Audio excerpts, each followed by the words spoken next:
कि विपक्ष तो बाद में बोलेगा, पहले कल टेलीग्राम के सीईओ और फाउंडर जो हैं पावेल दुरोव जी, उन्होंने कहना शुरू कर दिया। अब वो पूछ रहे हैं कि ये तो बता दीजिए कि आप इतने नकारा और निकम्मे हैं कि आप एग्जाम नहीं करा पा रहे हैं, तो जो 15 करोड़ टेलीग्राम के यूजर हैं वो क्यों खामियाजा भुगतेंगे? बार बार जो पेपर लीक होते हैं, बार बार जो मेहनत की लूट होती है, बार बार जो सपनों का सत्यानाश किया जाता है आपकी सरकार और एक पूरे भ्रष्ट और ठप शिक्षा मंत्रालय के जरिए, उसको बहुत मुखर होकर संसद में उठाया। और गर्व है मुझे इस बात का कि इकलौते नेता थे ऐसे देश में जिन्होंने कदम से कदम, कंधे से कंधा और आवाज से आवाज इस देश के नौजवानों के साथ मिलाया। सोशल मीडिया के माध्यम से लगातार जो एनटीए बैन की मांग कर रहे हैं छात्र, लगातार जो शिक्षा मंत्री धर्मेंद्र प्रधान के इस्तीफे की मांग कर रहे हैं छात्र, उनकी आवाज को एम्पलीफाई करने का काम किया, बुलंद करने का काम किया तमाम सोशल मीडिया के प्लेटफॉर्म्स पर। कोएम्ट की संदेहास्पद भूमिका जो रही, उस पर सवाल उठाए। सीबीएसई ओएसएम घोटाले पर सरकार को कटघरे में खड़ा किया।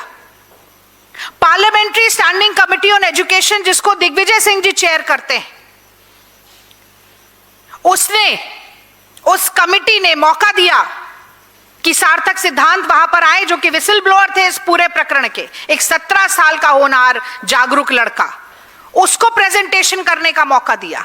राहुल गांधी जी छात्रों के मन की बात सुनने के लिए एक डेलीगेशन से मिले, समस्या को समझा, क्या असमंजस है भविष्य को लेकर, क्या दुविधा है परीक्षाओं को लेकर, इसको जाना, नब्ज को टटोला।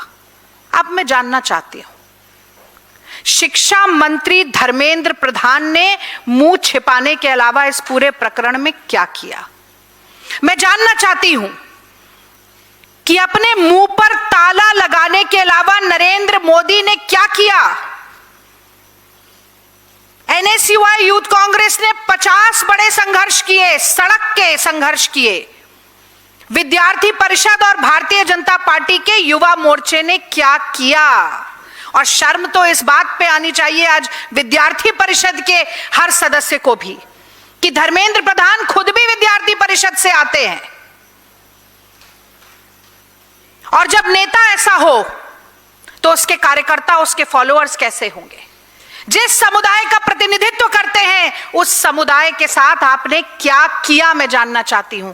पर सवालों के जवाब देना तो आपकी तासीर में है ही नहीं, तो मैं ही बताती हूं।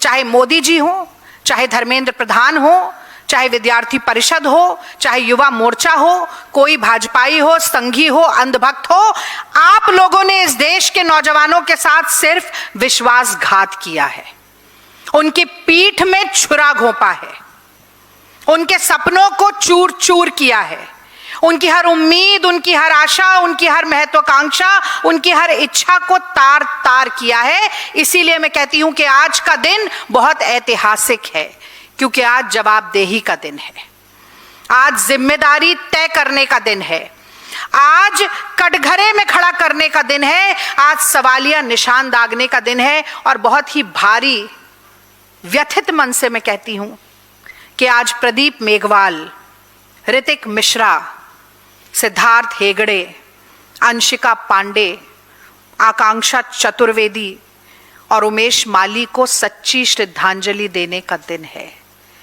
एक भ्रष्ट व्यवस्था ने इन होनहार बच्चों की जान ले ली। आज श्रद्धांजलि उस नौजवान को भी देंगे हम जो सुनहरे चमचमाते सपने लेकर एक खचाखच भरी ट्रेन में बैठा, सिर्फ इसलिए कि एग्जाम सेंटर तक पहुंच जाए। लेकिन इस देश के नौजवानों को कीड़े मकोड़ों जैसी जिंदगी देने वाली सरकार कहां होश में आई? वो घुटन से दम तोड़कर मर गया, एक शब्द किसी के मुंह से नहीं निकला। ऐसी संवेदन शून्य सरकार है ये, ऐसे संवेदन शून्य प्रधानमंत्री हैं कि किसी भारतीय के जान की कोई कीमत नहीं। कल भी वहां पर मेलानी जी के साथ इंस्टाग्राम पर कितने वायरल हुए, इस पर चर्चा कर रहे थे हमारे देश के प्रधानमंत्री। शर्म आनी चाहिए, धिक्कार है। कल राहुल गांधी जी ने लिखा कि जब सरकार सुनने को तैयार ना हो तो आवाज ऊंची करनी पड़ती है। तो आज आवाज ऊंची करके सरकार को जगाने का दिन है। एक शांतिपूर्ण क्रांति के हुंकार और गूंज का दिन है।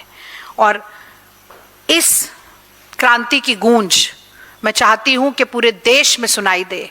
और आज इस प्रेस वार्ता के माध्यम से मैं अपील भी करती हूं कि ज्यादा से ज्यादा छात्र आज के इस कार्यक्रम से जुड़ें, राहुल जी के साथ जुड़ें, जेनजी के साथ जुड़ें। जिन छात्र छात्राओं को समस्याएं रही हैं वो तो आए ही, जिनको नहीं भी है तो अपने समुदाय के साथ खड़े होने के लिए जुड़ें। और जाते जाते एक कल जो निर्णय मोदी सरकार ने लिया, मैं सोचती हूँ उस पर भी 2 शब्द जरूर कहने चाहिए। बड़ी चर्चा में वो निर्णय है। तो अब ये बात तो किसी से छुपी रह नहीं गई कि देश में बिना एयरफोर्स और आर्मी की मदद के मोदी सरकार एक कॉम्पिटिटिव एग्जाम भी नहीं करा सकती। जब तक आर्मी और एयरफोर्स का इंटरवेंशन ना हो, एक कॉम्पिटिटिव परीक्षा अच्छे से नहीं हो सकती है इस देश में। और यही कारण है मेरे ख्याल से कि 10 साल से करीब 89 पेपर लीक हुए हैं। और यही सिलसिला चलता ना रहे, इसीलिए सरकार का यह कहना था कि हमने एक प्रिवेंटिव मेजर लिया है।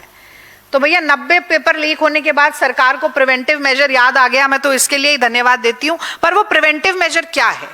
वो प्रिवेंटिव मेजर ये है कि एनटीए की सिफारिश या अनुरोध के चलते टेलीग्राम को अगली नीट परीक्षा तक के लिए ब्लॉक या बैन कर दिया गया है।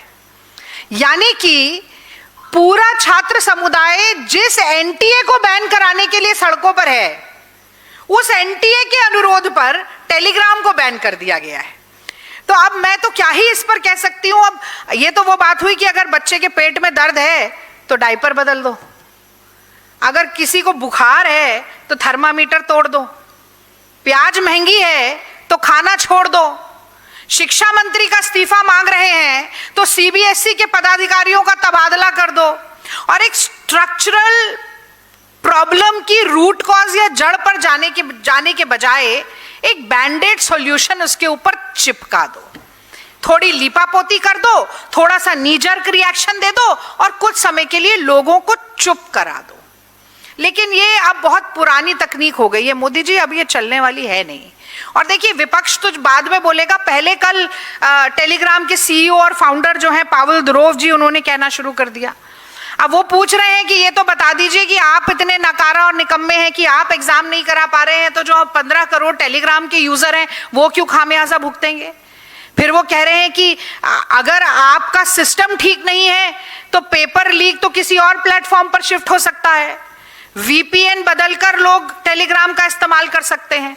और एक बात उन्होंने पूछी जो गौरतलब है, उन्होंने कहा कि ये मुझे लगता है कॉम्पिटिटिव वॉर के चलते ये बैन या ब्लॉक किया गया है। वो Reliance is partially owned by Meta जो व्हाट्सएप चलाता है, तो ये व्हाट्सएप को तरजीह दिलाने के लिए तो ऐसा नहीं आपने किया कि टेलीग्राम को बैन कर दिया, अब हम तो कुछ नहीं कहेंगे। देखिए हम बोलेंगे तो बोलेंगे कि बोलती है, क्योंकि अब व्हाट्सएप पर तो पूरी यूनिवर्सिटी चल रही है, सारा अंधभक्तों का ज्ञान, सारा ट्रोलर्स का ज्ञान, कांग्रेस के लिए झूठ पे झूठ, सारा व्हाट्सएप यूनिवर्सिटी से में परोसा जाता है। और अब हम नहीं जानते कि मोदी जी की डिग्री कितनी सच्ची है नहीं है, पर अब ये समझ में आ रहा है कि कहा मोदी जी ने था कि ना खाऊंगा ना खाने दूंगा, पर लगता है कि असल में वो है ना पढ़ा था ना पढ़ने दूंगा, ना डिग्री ली थी ना लेने दूंगा। पर हाँ नहीं, माफ कीजिए भाई, एंटायर पॉलिटिकल साइंस की डिग्री तो है मोदी जी के पास, वो हमें नहीं भूलना चाहिए। बहरहाल ये आरोप प्रत्यारोप तो चलते रहेंगे।